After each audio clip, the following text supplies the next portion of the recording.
Hey guys, Lytane here, and sorry for the dip in quality in this week's episode. I've been using a Canon 70D for the last year or so, and the other day it just up and died on me, like completely dead.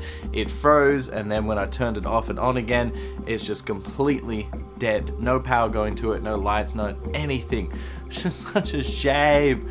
So annoying. I'm in the process of getting it fixed, but I don't know. Until then, I've got this camera, so oh well, that's just what I've got to use. So, completely unrelated to that, this week I wanted to have a look at a very obscure game called Kula World, which does not get talked about on the internet at all, and I want to see if it's worth it.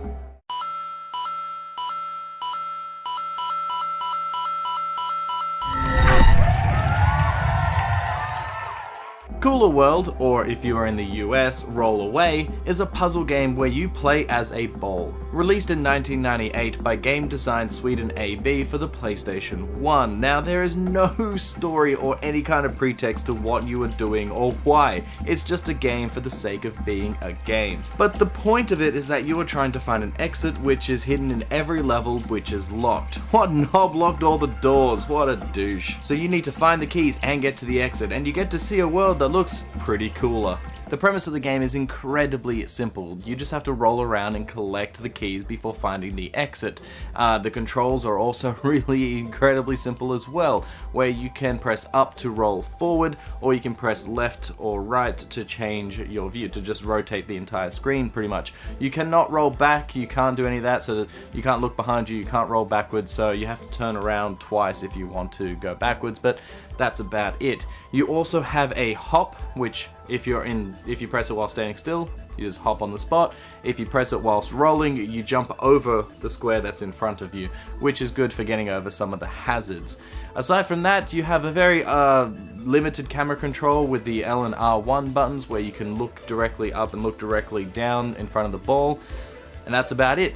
It is incredibly small and simple set of controls, but the real challenge is in the gameplay. As this is a puzzle game, you will need to avoid all the different hazards on your way to finding those keys, with the levels getting progressively harder. New hazards are introduced all of the time, with spikes, moving enemies, boulders, and lava, just to name a few of the things that you'll have to get around, but the main puzzle is the stage itself. Gravity is a very subjective thing in this game, where it is always down below your ball, but look at this.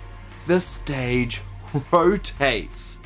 When against a lone block or one connected to a 90-degree angle, you can roll into it or off it depending on where you're going, and boom, the world changes. This is the main puzzle mechanic of the game, where you will have many different platforms that are just too far to jump or in the wrong location for you to get to, and then you have to manipulate the world in order to reach there. So say that there are two platforms, one is higher and one is lower, and you're standing on top of it. You physically cannot jump to it because it's too high and too far away. But let's just say you were to roll off the world and now rotate it so it looks like this. You could jump off of that and land onto the one below it. And getting your head around this is so crazy. There are so many times where I was playing through and it was just tripping my mind because of the rotations and everything like that. It's just so crazy, especially in the later levels when they get longer and harder, and you have to really realize, like, you have to be fully aware of your spatial reasoning and surroundings, because you have to figure out where you're going to be jumping and how to get to certain points, and it's just it's absolutely crazy. This is where the main puzzle element comes in. While you are going to be avoiding hazards and traps and all that kind of stuff, it's the stages themselves that pose the greatest challenge. And you need to get used to the way gravity works, because there are over 150 levels in the base game, with an additional 20 levels after you finished those. There's so many! Also, there are collectibles in this game as well, where most levels will have coins or treasure of some kind for points, which double as a high score, and your lives actually, because if you run out of points, it's game over. There is also fruit with one in each level. If you collect them all, you are rewarded with a bonus level for more points. These are a little different, as you need to touch each block at least once to win. Certain levels also have a secret exit in them. After you've collected all the keys, another square that has nothing to do with the exit will light up and say the word exit. Going to one of these guarantees you to another special bonus level where you can get some more points. But there are two really bad things here about this game, and they are the graphics and the music. There are so few tracks in this game. There's like 2 or 3 that I can even think of off the top of my head. It is really bad, and they are often repeated throughout the entire level. It is so boring and so bland.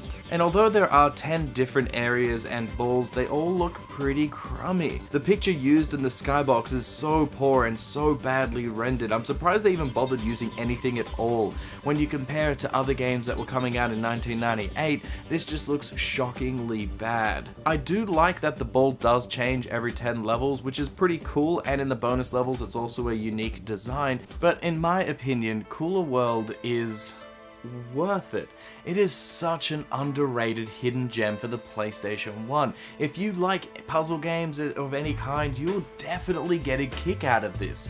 There is so much to see and do with over 150 levels, and because it is so hard and it really trips up your brain as you go on in the game, it is so rewarding. The game itself is so simple to learn because all you've got is essentially 3 directions and a jump, and because of that, the puzzles themselves are all revolved around this, and then they add new elements to the game, either being invisible platforms or a new hazard, or just putting the blocks in certain ways that you have to manipulate the level, and it all takes place inside of your head. You have to figure out where you're going, you have to figure out all of this stuff, and sometimes you can just blindly do it and guess and jump, and you know, that's great, but there are better ways to do it, and sometimes like collecting all the fruit, for example, is difficult. It adds an extra bit of challenge to it.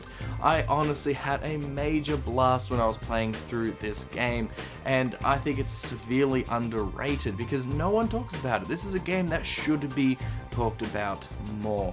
I really suggest, if you like puzzle games, play Kula World, even though the graphics are pretty shite when it comes to the skybox. You're not going to be really focusing on that too often, but yeah, I wish that was fixed. And if you do play through it, you know, put in some headphones and like listen to a song or play, you know, Netflix in the background or something like that, because the music is also pretty bad.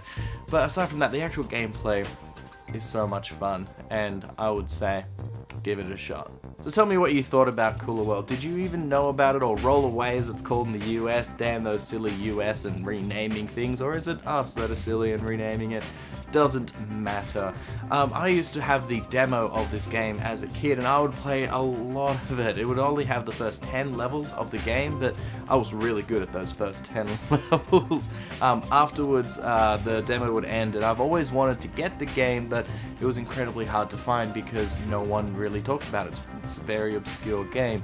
And I'm glad that I got to play it again recently because it's so much fun. Tell me what you guys thought, and don't forget to like and subscribe, write comments down below, do all that stuff. I don't mind if you don't, just it gets a little lonely when nobody does. And I'll see you guys next time. Bye, and hopefully I'll have a better camera. The premise of the game is incredibly simple. Your goal is to